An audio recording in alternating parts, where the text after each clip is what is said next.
Spotter Studio, another AI tool, another seemingly overhyped promise. Is this a secret weapon for YouTube growth? Or is it just another cash grab to make money off the creator economy? You've probably seen your favorite YouTubers hyping up this game-changing app. They'll tell you it helps you get better video ideas, find viral outliers, and brainstorm and research content, all with just a simple click. But is this actually true? Or is your favorite creator, who is most likely getting paid, just chasing that sweet 40% commission? And let's be very real. You're probably watching this because you want to level up your YouTube channel and you're looking for AI tools to actually help. But before you drop that $50 per month or $300 founder special per year, let me ask the real question. Is this actually a must-have tool for creators, or is it just another VC-backed app that just paid big YouTubers just to promote it and push it? Because if you dig deep into the Reddit and YouTube comments, you'll see what people are actually saying. So I'm here to bring it all together. In this video, I put my own money on the line to just figure out is Spotter Studio actually worth it? And this will be the only video that you'll need to decide if it's worth your time and cash. And no, they did not sponsor this video, even though I wish they did. And the perspective of this video is really interesting because I'm not some viral YouTuber. I really want to scale my YouTube this year. And so it comes from the point of view of a smaller creator. Anyways, here's what we're covering in this video. What the heck is Spotter Studio? The pros and cons, aka what they won't tell you in paid reviews. And most importantly, is it actually worth the money? And who is it actually for? By the end of this video, you'll know if Spotter Studio is actually for you or not, or if it's just another thing to just like skip, because let's be real, there's so many AI tools out there. Oh, and if you do decide to try it, I'd love for you to support my channel by using my affiliate link. It helps fund these videos, the editors, the thumbnails, and buying more stuff to review. If you do use my link, you'll get a free trial. I think it's about 60 days. So why even consider Spotter Studio in the first place? So I've been on YouTube for the last like 10 years. I know, still not blown up. But back in the day, you could just wake up, record, and just post. And you didn't really need any fancy editing, no deep strategy, and somehow you'd still get views. And then people like Mr. Beast came in and turned YouTube into a full-scale production studio. Overnight, YouTube just changed. Now, if your title, your thumbnail, your edits aren't in top tier, you're kind of screwed. And if you don't have a unique content strategy or content format, you're even more screwed. So it wasn't enough to just have a good idea anymore. Now you just had to package it perfectly. Title, thumbnails, hooks, storytelling, editing. It's just a lot, like if you're just starting out new or if you don't really have these skills. Like when I started, I was a pharmacist. I didn't know how to do this, you know? And if you're just a normie like I was, like honestly, if you suck at Photoshop like me, you can't do it alone. Suddenly, I just needed to hire a whole team just to stay competitive. If you're like, well, Kevin, what does this whole team look like? I have a content strategist to help me come up with new ideas. I have a title and thumbnail designer to help me like package and help me figure out like what actually gets people to click. I have a video editor who's editing this video because raw footage isn't enough anymore. Even though yapping content is really big and the authentic content is coming back, we still need video editors. A script writer so that my ideas aren't like all over the freaking place. A social media manager to kind of keep up with like repurposing content, which I haven't hired honestly. A videographer, which I also haven't hired, but I'm looking here in Asia because shooting on my iPhone forever is just not an option anymore. Compare this to when I used to shoot videos back in my crappy LA apartment in my bedroom all by myself. And for my new creators, dude, that's freaking intimidating as hell. And when I started hiring this team, that's when I realized finding an app for me to refine my ideas just isn't enough. I needed something that actually helped my whole entire team just work better. And that's where Spotter Studio came into play. Okay, so you're like, what the heck is Spotter Studio? Basically, in short, it's an AI-powered brainstorming and project management tool for YouTubers. It claims to do 4 things. It helps you come up with better ideas, including titles, thumbnails, and video ideas. It helps you find viral video outliers so you know what's already working on the market. It helps you research and refine your content ideas. There's also a function to organize your projects so your team is all over the place. Sounds solid, right? But there are a few things that they don't really tell you. But let's be real, this isn't the first YouTube tool promising to change the game. Over the years, I've tested tools and you can find them on this channel like 1of10 Finder, vidIQ, TubeBuddy, and a dozen billion of other tools that I'm probably forgetting. And especially right now, if you go onto sites like AppSumo, you'll see that every app is slapping the term AI onto their features like it's some magical fix. It's really not. Some tools are really great, but others seem a little bit like predatory toward the creator market, like it's a quick cash grab. And some generate titles so bad, like they sound like the old school early days of ChatGPT with the colons and all that. Yeah, not so fun. So the real question is, what actually makes Spotter Studio different? And unlike most tools, it doesn't just throw out like random ideas at you. It can. But what it claims, it learns from your channel and gives personalized recommendations. So you're not just like copying other viral trends, but actually optimizing your own content. But does this actually really work as the way it's talking? And so here are the kind of the pros that we kind of realize using this product. Let's dive into it. It's customized to your channel. One of the biggest problems with a lot of AI tools, especially the early days of like things like 1of10 Finder, which was an outlier tool, very similar to Spotter Studio's like outlier tool, was that it was way too generic. Like one of the problems I ran into was like a lot of times the recommendation I would get entertainment channels. And since I'm not a entertainment YouTuber and I hate prank channels with a passion, half the recommendations felt like total trash. Or you get those kid channels, or you get those motivational montages. I freaking hated that. But one thing I've kind of noticed with Spotter Studio, it actually adapts and can follow the creators that you like. And the tool adjusts based off your top performing videos to give you better insights and recommendations. Now, this isn't perfect. Especially if you hate your top performing videos or you want to pivot your content, it might push you in the wrong direction, but I think it's a really great starting point. Now, does Spotter actually understand your unique brand voice, your brand aesthetics? Not really, even though it tries. I think it's really great for strategy, but it's not at the level of like ChatGPT or Human Writer, where it comes to really like personality-driven content, and maybe that will change in the future. And when I say personality-driven content, that's kind of like our stories, understanding how we think as creators, and kind of mimicking or emulating that as well. Oh yeah, that's one thing I forgot about, is like competitor research is like pretty up there. It's very, very useful for us. Another feature that has been really helpful for us is being able to follow certain creators and see their outliers and being able to filter all of their ideas.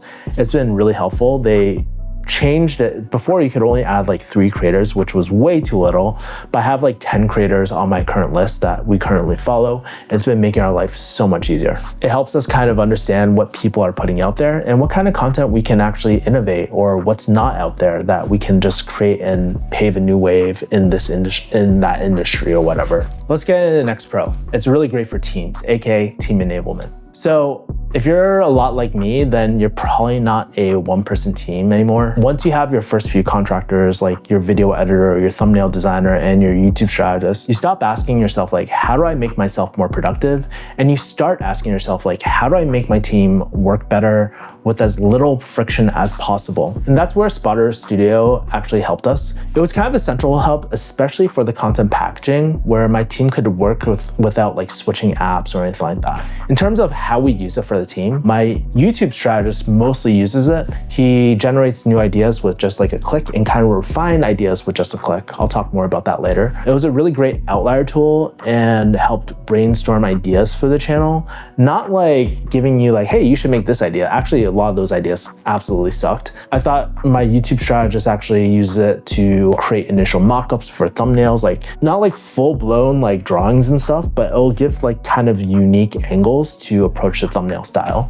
We'll often have an initial idea and refine it, and it kind of sets up the project file for our team, but we don't really use it fully for the project management side. I'll talk more about that later. As a YouTube writer, I actually tried hiring in the past, but this is so hard. But I've tried using it to outline key points and storylines. It's really good for educational videos sometimes because it can help you kind of create like a contrarian or a point that you didn't think about. It's like mid, honestly, like mid tiers. And I saw like you can keep your content in an organized calendar, which is really great for a social media manager, but we don't really use that. And so does it really replace everything? No. I mean, honestly, I'll be completely transparent with you guys. I still use Notion for most of my project management, and I use ChatGPT for like a lot of brainstorming and writing and refining ideas like the script that you're seeing, right? That are my brand voice. But in general, I would say Speeder kind of speeds up our workflow because we don't have to like open multiple apps or switch between the two. If you do have a team like myself, there's one limitation. You only get 3 licenses. I think for me, it's fine. I mostly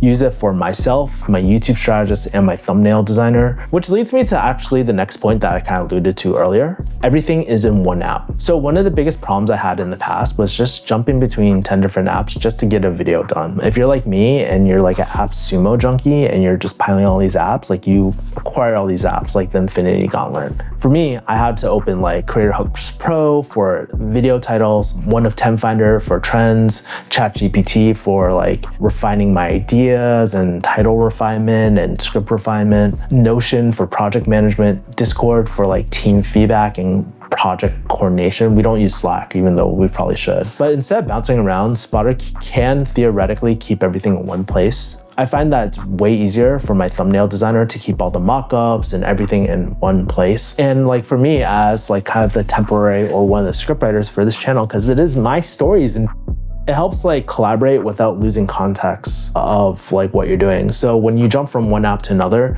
it's easy to lose like, oh, what were we doing again? Or you can easily forget. And by having it all in one place, it really, really helps. Another pro is that you can get quick idea refinements with just a single click. I know this sounds a bit clickbaity and stuff, but this is actually the one thing I really do like about Spotter. And I think it's one of the primary like USPs or strengths about Spotter. Now, to be very clear, I don't think Spotter is actually really great for coming up with brand new ideas. Like half the ideas when I'm on there freaking suck. So I never use those ideas. But I think where it really does shine is if you have an existing idea with like unoptimized content packaging, like your title kind of sucks or you don't know what the thumbnail should look like, I find it really good for like kind of refining it just with one click and just getting new ideas or different angles of how to approach a title. Now, the mockups actually kind of suck. They're definitely not good enough to like put on my channel, but I think it's just really, really helpful just to have a list of ideas and you can continue generating ideas until you find the right one. I think the real challenge for Spotter is to be able to come up with those really great ideas with less clicks over time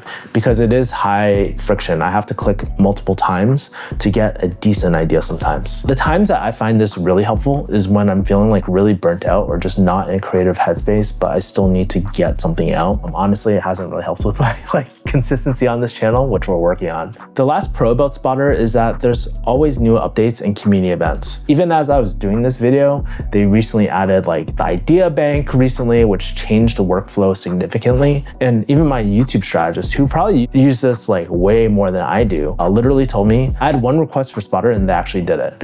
They actually separated the development tab and the idea tab, so now it's way more organized. One feature that I really liked that they added was filtering out kids content. Thank God, because your boy is not trying to end up on EDP episode with Skeeter Jean or Dion. So yeah, being able to send that feedback and get those things actually changed, that's very rare for these type of tools. In addition, a lot of people who are running the programs at Spotter are also fellow creators, so they run a lot of community updates. One of the cool events that they recently did was like a $10,000 giveaway. They did an exclusive creator meetup, like the LA event with my friend Aprilyn. She is so great. So yeah, Spotter Studio isn't perfect, but they're constantly improving, and that's really promising. But with that being said, let's kind of dive into the roast. Let's go into the cons and some of the things that kind of like might be a deal breaker for you. The one thing I do think about with Spotter Studio is that your work is always locked into Spotter Studio. And since Spotter Studio is kind of like cloud-based, all your ideas, your research, and projects live within the app.